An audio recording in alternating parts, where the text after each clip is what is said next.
Hi everyone, welcome back to our channel. आज की video में हम डिस्कस करेंगे हाल ही में हुए HPPSC सेक्रेटरी के एग्ज़ाम पेपर को। 16 फरवरी 2025 को ये एग्ज़ाम हुआ है।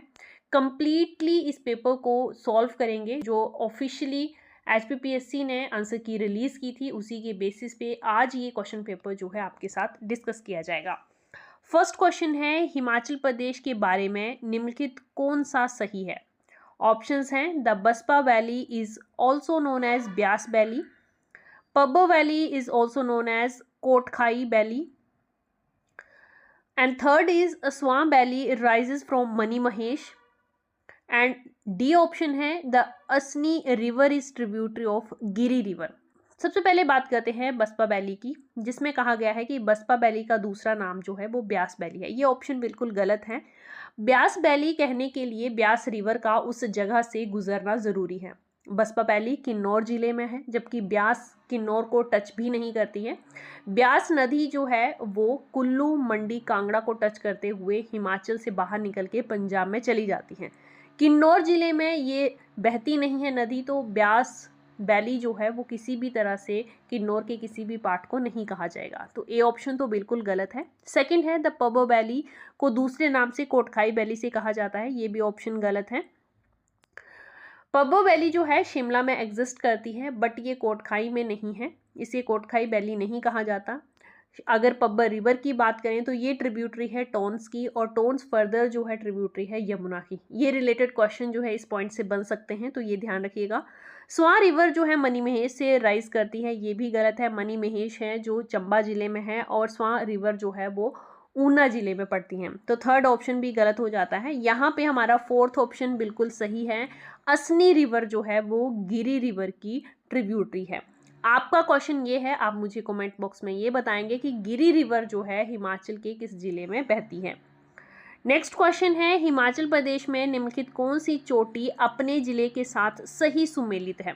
एक तरफ पीक्स दी हुई हैं आपको, दूसरी तरफ डिस्ट्रिक्ट दी हुई हैं। श्रीखंड, श्रीगिला, पिशु, जॉर्डन। यहाँ पे 4 पीक्स आपको दी हुई हैं और 4 डिस्ट्रिक्ट दी हैं। आपको बताना है कि सही से कौन सी डिस्ट्रिक्ट मैच है उसकी पीक्स के साथ। श्रीखंड की बात करें तो ये कुल्लू जिले में एग्जिस्ट करती है पीक, तो यहाँ पे फर्स्ट ऑप्शन गलत हो जाता है। श्रीगिला जो है वो लाहौल स्पीति में ही है, तो ये सही से सुमेलित है। पिशु की अगर बात करें तो ये पीक जो है वो किन्नौर में है, और जो कार्डन जो है ये किन्नौर में है। तो ये थर्ड एंड फोर्थ ऑप्शन भी गलत हो जाते हैं। यहाँ पे हमारा सेकंड ऑप्शन जो है वो सही होगा। चिगरिला पीक जो है वो लाहौल स्पीति में स्थित है। नेक्स्ट देखिए है, प्रेनो प्रकार के विवाह के प्रचलन की हिमाचल प्रदेश की जनजाति की पहचान कीजिए। आपको बताना है प्रेनो टाइप का जो विवाह है, प्रेनो टाइप की जो मैरिज है वो किस जनजाति में होती है हिमाचल प्रदेश के। तो हिमाचल प्रदेश के खासास में ये मैरिज टाइप होता है। लव मैरिज जो है वो खासास में प्रेनो नाम से जानी जाती है। तो यहाँ पे ए ऑप्शन जो है वो सही आंसर होगा। नेक्स्ट देखिए, हिमाचल प्रदेश के बारे में जो सही है उसकी पहचान निम्नलिखित से कीजिए। आपको बताना है 4 ऑप्शंस में से कौन सा ऑप्शन जो है हिमाचल के बारे में सही है। फर्स्ट है, there were 148 colleges as on March 31, 2023. The total installed capacity of diesel by HPSEB in Himachal Pradesh was 110 megawatt up to 31 March 2023. The per capita income of Himachal Pradesh in 2022 to 2023 shows as income of 10.4% over 2021 to 2022. There are 3 broad gauge railway line in the state. यहाँ से आपको सही जो है वो option choose करना है। तो थर्ड ऑप्शन जो है यहाँ पे सही है, बाकी सभी ऑप्शन यहाँ पे गलत हैं। सी ऑप्शन सही होगा।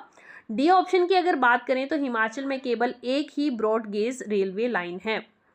नेक्स्ट क्वेश्चन है, 2011 की जनगणना में हिमाचल प्रदेश के निम्नलिखित किस जिले में महिला साक्षरता सबसे अधिक थी? महिला साक्षरता, फीमेल लिटरेसी आपको बतानी है कि इन 4 ऑप्शंस के जिलों में से किसमें सबसे ज़्यादा थी। लाहौल स्पीति, किन्नौर, चंबा, कुल्लू। तो यहाँ पे सही ऑप्शन होगा किन्नौर। किन्नौर में जो है वो लिटरेसी रेट फीमेल में सबसे ज़्यादा था इन गिवन 4 डिस्ट्रिक्ट्स में। किन्नौर में 71% फीमेल लिटरेसी रेट था, जबकि लाहौल स्पीति में 66.8% था। अगर बात करें हम चंबा की तो यहाँ पे 61.7% और कुल्लू में था 70.9%। तो यहाँ पे कुल्लू और किन्नौर में कंफ्यूजन हो सकती है। अगर आपको परसेंटेज भी पता हो इंडिविजुअल डिस्ट्रिक्ट की तो यहाँ पे किन्नौर की ज़्यादा है, कुल्लू जो है सेकंड नंबर पे है गिवन ऑप्शंस में से। चलिए नेक्स्ट क्वेश्चन देखते हैं।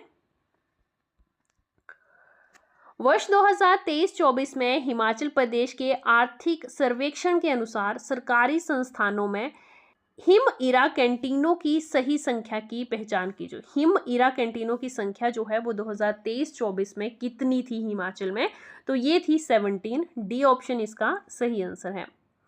अगला प्रश्न देखिए, हिमाचल प्रदेश में वर्ष 2023 में हष्ट पुष्ट युवा व्यक्तियों अथवा स्त्रियों को 75% से अधिक अस्वस्थ दिव्यांगों से विवाह करने के लिए कौन से निम्नलिखित विवाह अनुदान की धनराशि सही है? ये धनराशि दी जाती है 50,000 रुपये। तो यहाँ पे सी ऑप्शन जो है वो सही आंसर है। अगला प्रश्न है, वर्ष 2023-24 में हिमाचल प्रदेश की पंचायत समितियों की सही पहचान कीजिए निम्नलिखित में से। आपको बताना है कि 2023-24 में हिमाचल में कितनी पंचायत समितियां थी। तो ये थी 81। यहाँ पे ए ऑप्शन सही आंसर होगा। अगर जिला परिषद की बात करें तो हिमाचल में 12 जिला परिषद हैं और ग्राम पंचायतें जो हैं वो हैं 3615। ये भी नंबर जो है आप याद रखेंगे साथ में। चलिए अगला प्रश्न है, हिमाचल प्रदेश में वर्ष 2024-25 में वर्ष 2023-24 के संशोधित अनुमान से राजस्व व्यय में वृद्धि के प्रतिशत के सुझाव की पहचान निम्नलिखित से कीजिए। आपको बताना है 2023-24 का जो है उसका कंपैरिजन करना है आपको वर्ष 2024-25 से। किस मामले में? राजस्व व्यय में वृद्धि के मामले में। तो ये हुई है वृद्धि 2%। डी ऑप्शन यहाँ पे सही आंसर होगा। अगला प्रश्न, पेखुबेला ऊना हिमाचल प्रदेश में लगाने वाली सौर शक्ति परियोजना की क्षमता के बारे में कौन सा निम्नलिखित सही है? आपको बताना है जो ऊना जिले में पेखुबेला सौर शक्ति परियोजना है उसकी क्षमता कितनी है। ये क्वेश्चन जो है वो करंट अफेयर से रिलेटेड लिया गया है। हमने करंट अफेयर गिरिराज पत्रिका में इस क्वेश्चन को बहुत बार डिस्कस किया है। हिमाचल प्रदेश की सबसे बड़ी सौर ऊर्जा परियोजना जो है पेखुबेला में स्थापित की गई है। पेखुबेला ऊना जिले में स्थित है और इसकी क्षमता जो है वो है 32 मेगावाट। बी ऑप्शन यहाँ पे करेक्ट आंसर है। नेक्स्ट है, हिमाचल प्रदेश की महिला खिलाड़ियों की पहचान उन निम्नलिखित से कीजिए जो वर्ष 2024 में भारतीय महिला क्रिकेट टीम के दस्ते की सदस्य हैं। इंडियन वुमेन क्रिकेट टीम के सदस्यों की पहचान करनी है। ऑप्शंस आपके पास दिए हैं, रेणुका ठाकुर, रितु नेगी, ज्योति ठाकुर, पुष्पा राणा। तो इन चारों में से जो क्रिकेटर खिलाड़ी हैं वो है रेणुका ठाकुर। ए ऑप्शन सही आंसर है। बाकी जो 3 खिलाड़ी हैं वो क्रिकेट से संबंधित नहीं हैं, वो कबड्डी खिलाड़ी हैं। तो ये आपको याद होना चाहिए। ये किस जिले से संबंधित है रेणुका ठाकुर, ये आप मुझे कमेंट बॉक्स में बताएंगे, क्योंकि खिलाड़ियों की डिस्ट्रिक्ट भी जो है एग्जाम में पूछी जा रही है। किस खेल से वो संबंधित हैं, किस डिस्ट्रिक्ट के रहने वाले हैं, ये क्वेश्चन अक्सर जो है एग्जाम में पूछे जा रहे हैं। नेक्स्ट है, हिमाचल प्रदेश के इंदिरा गांधी मेडिकल कॉलेज तथा अस्पताल शिमला में शैक्षिक सत्र 2023-24 के दौरान उत्कृष्ट विशेषता वाले विषयों की कितनी सीटें भरी गई? ये सीटें 7 भरी गई हैं। तो यहाँ पे सी ऑप्शन जो है वो करेक्ट आंसर है। हिमाचल प्रदेश के थाना प्लोन विद्युत परियोजना के स्थान की पहचान निम्नलिखित जिले से कीजिए। आपको बताना है कि थाना प्लोन विद्युत परियोजना जो है वो किस जिले में शुरू की गई है। तो ये मंडी जिले में शुरू की गई है। ए ऑप्शन यहाँ पे करेक्ट आंसर होगा। इसकी कैपेसिटी कितनी है? तो 191 मेगावाट जो है इस विद्युत परियोजना की कैपेसिटी है और ये परियोजना जो है वो ब्यास नदी पे स्थापित की जा रही है। इंपॉर्टेंट क्वेश्चंस हैं और इससे रिलेटेड क्वेश्चन एग्जाम में बन सकता है। करंट अफेयर से रिलेटेड ये क्वेश्चन है तो इसको ध्यान रखिएगा। नेक्स्ट देखिए, हिमाचल प्रदेश के ताबो मठ में किस निम्नलिखित महीने छम आयोजित की जाती है? छम जो है वो अक्टूबर महीने में आयोजित की जाती है। डी ऑप्शन इस क्वेश्चन का सही आंसर है। नेक्स्ट देखिए, हिमाचल प्रदेश के बारे में निम्नलिखित कौन सा सही है? The area of old Himachal Pradesh is larger than the new Himachal. The Mahakali lake in the district Chamba. The state hill state of Koti is 75 square miles. Himachal Pradesh was made a part C state in 1950। तो यहाँ पे आपको बताना है कि कौन सा ऑप्शन सही है। तो यहाँ पे बी ऑप्शन सही है, जो महाकाली लेक है वो डिस्ट्रिक्ट चंबा में स्थित है। नेक्स्ट देखिए, भारत के जिस संवैधानिक संशोधन अधिनियम ने महिला आरक्षण बिल को अधिनियम बनाया है उसकी पहचान निम्नलिखित से कीजिए। कौन सा ऐसा संशोधित अधिनियम था जिसने महिला आरक्षण बिल को अधिनियम बनाया? वो है अधिनियम 106। बी ऑप्शन यहाँ पे करेक्ट आंसर है। Institute of tourism and travel management का मुख्यालय कहाँ पे स्थित है? Indian institute of tourism and travel management, इसका हेडक्वार्टर जो है वो ग्वालियर में है। डी ऑप्शन इस क्वेश्चन का सही आंसर है। नेक्स्ट है, छत्तीसगढ़ राज्य के बारे में निम्नलिखित कौन सा सही है? ऑप्शंस हैं आपके पास। It becomes the 25th state of India after it was carved out. It is bounded by Madhya Pradesh in the west. It is the 14th state area wise, and D option, its forest cover is over 75% of its total area. इसमें से सही option है छत्तीसगढ़ के बारे में option B कि waste में जो है ये मध्य प्रदेश के द्वारा बाउंडेड है। नेक्स्ट, प्रधानमंत्री द्वारा भारत में नेशनल स्पेस डे को जिस महीने व तिथि को घोषित किया उसकी पहचान निम्नलिखित से कीजिए। नेशनल स्पेस डे जो है वो भारत में कब सेलिब्रेट किया जाता है? बेसिकली ये क्वेश्चन आपसे पूछा गया है। तो ये सेलिब्रेट किया जाता है 23 अगस्त को। ए ऑप्शन करेक्ट आंसर है। नेक्स्ट देखिए, कोडियाटम संस्कृत थिएटर चलाने वाले राज्य की पहचान कीजिए। ये स्टेडियम जो है वो किस राज्य में स्थित है? ये क्वेश्चन आपसे पूछा गया है। तो ये स्टेडियम जो है वो केरल राज्य में स्थित है। C option is the correct answer. Next देखिए, भारत द्वारा बेटी बचाओ बेटी पढ़ाओ को किस निम्नलिखित वर्ष शुरू किया गया था? बेटी बचाओ बेटी पढ़ाओ अभियान जो है वो किस वर्ष शुरू किया गया था? तो ये 2015 में शुरू किया गया था। अगर पर्टिकुलर डेट भी एग्जाम में पूछ ली जाए तो वो भी आपको याद रखनी है। 22 जनवरी 2015 में ये अभियान जो है वो भारत सरकार द्वारा शुरू किया गया था। नेक्स्ट देखिए, उस देश की पहचान कीजिए जिसे भारत ने T20 mains world cricket cup final में 2024 में पराजित किया था। वर्ल्ड कप जो T20 वर्ल्ड कप हुआ है 2024, तो इसमें भारत ने साउथ अफ्रीका को हराया है। डी ऑप्शन यहाँ पे सही आंसर है। निम्नलिखित में से पुस्तक टेम्परेरी पीपल का लेखक है। आपको बताना है कि टेम्परेरी पीपल इस पुस्तक के लेखक कौन हैं। तो यहाँ पे 4 ऑप्शंस आपको दिए हुए हैं जिसमें से ए ऑप्शन सही होगा। दीपक उन्नीकृष्णन जो हैं इस पुस्तक के लेखक हैं। नेक्स्ट है, यूएनओ की जनरल असेंबली ने किस वर्ष universal declaration of human rights अपनाया? आपको सही वर्ष चुनना है जिस वर्ष universal declaration of human rights को अपनाया गया था। तो ये अपनाया गया था 1948 में। B option is the correct answer. Next है, उस व्यक्ति की पहचान कीजिए जिसने वर्ष 2023 तक सर्वाधिक 32 ग्रामिक अवार्ड जीतने का रिकॉर्ड तोड़ा है।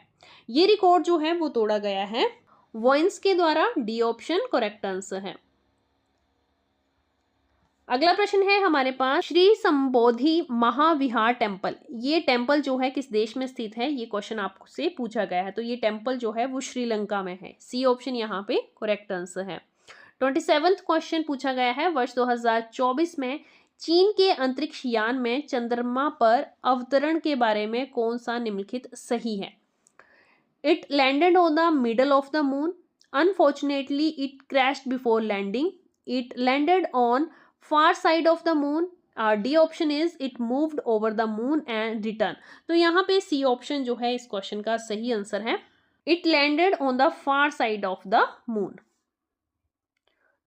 नेक्स्ट क्वेश्चन है, वर्ष 2024 के इन्वेस्टिंग रिपोर्टिंग प्राइज प्राप्त करने वाले यूएसए के समाचार रिपोर्टर की पहचान कीजिए। किस रिपोर्टर को ये प्राइज दिया गया था? ये क्वेश्चन आपसे पूछा गया है। तो इसका सही आंसर जो है वो है ऑप्शन ए, हना डेरियर। अगला प्रश्न देखिए, मार्च 2024 तक नाटो के सदस्य देशों की सही संख्या निम्नलिखित कौन सी थी? नाटो के सही सदस्यों की संख्या है 32, प्रेजेंट टाइम में भी यही थी और 2024 मार्च तक भी यही संख्या थी नाटो के सदस्यों की। 32 जो है वो सही आंसर है। नेक्स्ट देखिए, प्रसिद्ध परगामोन म्यूजियम कहाँ स्थित है? आपको ऑप्शंस दिए हुए हैं, आपको बताना है कि ये म्यूजियम जो है वो कहाँ स्थित है। तो ये बर्लिन में स्थित है। सी ऑप्शन जो है इसका करेक्ट आंसर है। चलिए अब हिंदी और इंग्लिश के पार्ट को भी डिस्कस कर लेते हैं।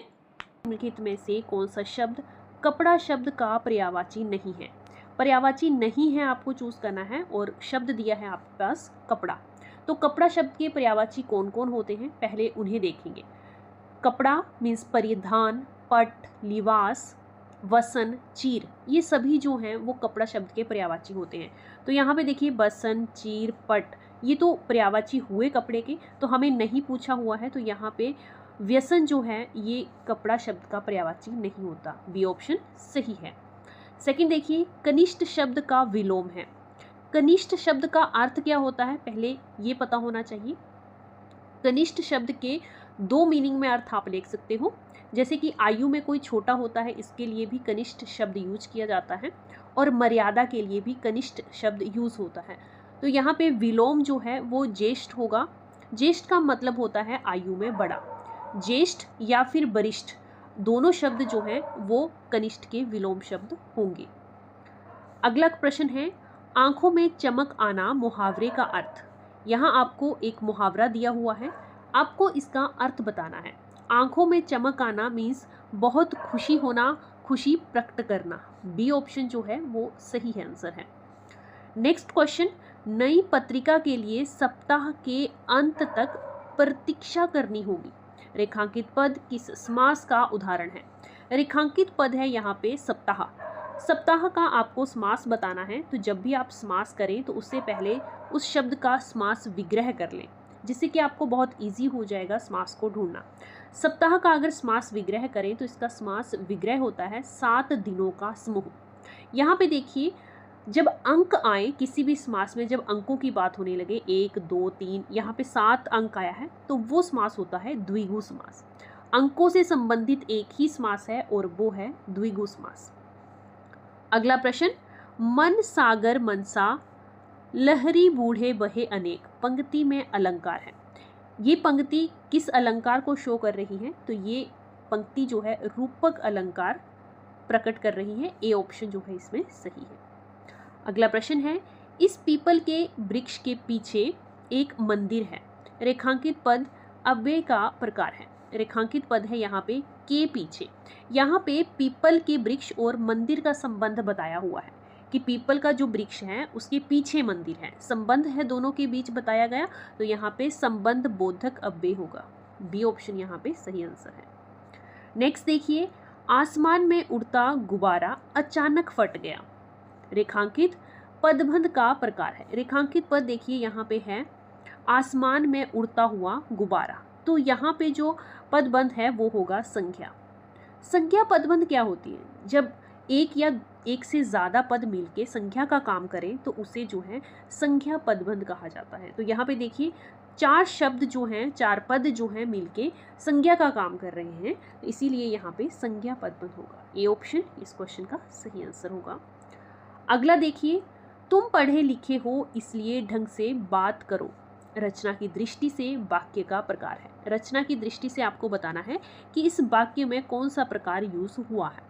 तुम पढ़े लिखे हो इसलिए ढंग से बात करो। 2 वाक्य मिल रहे हैं, जब 2 वाक्य मिले किसी एक शब्द से तो वो वाक्य का प्रकार होता है संयुक्त प्रकार। तो यहाँ पे सी ऑप्शन जो है वो सही आंसर होगा। अगला प्रश्न है, क्रांतिकारियों ने भगत सिंह के बलिदान का बदला जनरल डायर को मार कर लिया। उपयुक्त वाक्य किस वाच्य में है? वाच्य क्या होता है? बोलने का विषय क्या है? वाक्य में किस विषय के बारे में बोला गया है उसे कहा जाता है वाच्य। वाच्य जो है बेसिकली 3 प्रकार के होते हैं, कृत वाच्य, कर्म वाच्य और भाव वाच्य। तो आपको बताना है कि जो ये वाक्य दिया हुआ है इसमें से वाक्य का कौन सा वाच्य है। तो क्रांतिकारियों ने क्या किया है? भगत सिंह के बलिदान का बदला लिया है। किससे लिया है? तो जनरल डायर को मार कर लिया है। क्रांतिकारियों द्वारा ये काम किया गया है, तो यहाँ पे ए ऑप्शन जो है इसमें होगा, क्योंकि कर्म वाच्य में जब भी कोई स्टेटमेंट दी होती है तो उस स्टेटमेंट में से के द्वारा जरूर शब्द आते हैं। ये जो है कर्मवाच्य को पहचानने की शॉर्ट ट्रिक है कि उस वाक्य में से के द्वारा ये शब्द आते। आप स्वयं चलकर देखें, रेखांकित पद सर्वनाम का भेद है। स्वयं जो शब्द है ये कौन सा सर्वनाम का भेद शो करता है, तो इसमें निजवाचक सर्वनाम है। डी ऑप्शन जो है करेक्ट आंसर है। आप मुझे कमेंट बॉक्स में ये बताइए कि सर्वनाम जो है वो कितने प्रकार के होते हैं और कौन कौन से होते हैं। Choose the correct antonym of inconsequential. Inconsequential का ऑपोजिट वर्ड आपको फाइंड आउट करना है, तो पहले इसका मीनिंग आपको पता होना चाहिए। इसका मीनिंग होता है तुच्छ। जो चीज़ बेकार होती है उसके लिए वर्ड यूज़ किया जाता है इनकॉन्सिक्वेंशियल। तो इसका ऑपोजिट वर्ड होगा क्रूशियल। क्रूशियल का मीनिंग होता है महत्वपूर्ण। तो ए ऑप्शन जो है इस क्वेश्चन का सही आंसर होगा। और अगर यहाँ पे सिनोनियम की बात की जाए तो यहाँ पे सिनोनियम होगा इनकॉन्सिक्वेंशियल का इनसिग्निफिकेंट। इनसिग्निफिकेंट का भी मीनिंग सेम होता है। जो तुच्छ चीज़ होती है, वो जो महत्वपूर्ण नहीं होती है, उसके लिए इनसिग्निफिकेंट वर्ड यूज़ किया जाता है। इंक्लूसिव एंड कॉम्प्रिहेंसिव दोनों वर्ड्स जो हैं वो अलग ही हैं इनका मीनिंग। इंक्लूसिव का मीनिंग होता है सम्मिलित और कॉम्प्रिहेंसिव का मीनिंग होता है समझ। इन दोनों वर्ड्स का तो मीनिंग ही अलग है, तो यहाँ पे आपको ऑपोजिट और सिमिलर वर्ड मैंने बता दिया। नेक्स्ट क्वेश्चन देखिए, choose the correct सिनोनियम of volition. Volition का सिमिलर वर्ड आपको फाइंड आउट करना है, तो यहाँ पे सिमिलर वर्ड जो होगा वोलिशन का वो होगा choice. B option correct answer है। विलिंग और चॉइस ये दो सिमिलर वर्ड हैं वोलिशन के लिए। आप समझ सकते हो जिस चीज़ को आप करो अपनी मर्जी से करो उसके लिए वर्ड यूज होता है वोलिशन। और अगर ऑपोजिट वर्ड की बात करें तो क्वेश्चन जो है वो ऑपोजिट वर्ड होगा। यहाँ पे क्वेश्चन का मीनिंग होता है फोर्स्ड। फोर्सफुली अगर आपसे कोई चीज़ करवाई जा रही है तो उसके लिए एक वर्ड यूज होता है क्वेश्चन। नेक्स्ट 43rd क्वेश्चन है, indicate the option which explain the underline segment. Underline segment को कौन सा ऑप्शन जो है वो अच्छे से एक्सप्लेन कर रहा है। सेंटेंस क्या है हमारे पास, they accepted my proposal without reverse. Without reverse को कौन सा ऑप्शन जो है वो सही से एक्सप्लेन कर रहा है, तो होल हार्टेडली ये जो है वो करेक्ट इसको एक्सप्लेन कर रहा है। अगला क्वेश्चन है, choose the appropriate option to complete the sentence. Sentence क्या है हमारे पास, Tommy walks dash he has a painful toe. Tommy walks as though he has painful toe. C option जो है यहाँ पे करेक्ट आंसर होगा।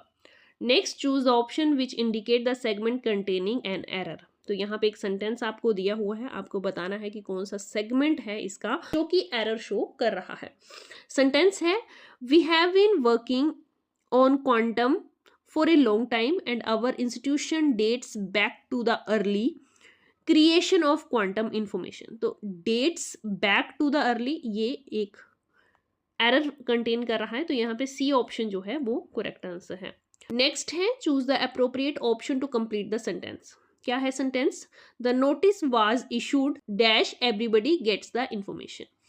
The notice was issued in order that everybody gets the information। B option यहाँ पे correct answer है।